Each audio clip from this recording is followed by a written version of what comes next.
আসসালামু আলাইকুম রহমতুল্লাহ। এখন আসরের সময় চলছে। আমরা দেখতে পাচ্ছি সূর্য শীতের চাদরে আবৃত হওয়া অবস্থায় চলে গেছে। কুয়াশা বোঝা যাচ্ছে এখনো। আমরা একজন বৃদ্ধ মানুষের সাথে সাক্ষাৎ করতে এসেছি, যাদেরকে আমরা কম্বল দিয়েছিলাম। এই জায়গাটা হচ্ছে লালমনিরহাট জেলার সদর থানার অন্তর্ভুক্ত এবং এটা হচ্ছে মুস্তাফি গ্রাম এই এলাকার নাম। তো আমরা এই ওনার সাথে দেখা করব। আসসালামু আলাইকুম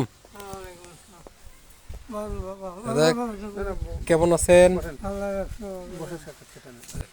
আপনার এখন শীত কেমন, মানে ঠান্ডা কেমন লাগে? শীত খুব লাগে? খুব লাগে। আমরা কম্বল দিয়েছিলাম আলহামদুলিল্লাহ আপনাকে। তো ওই কম্বল কাজে লাগতেছে না?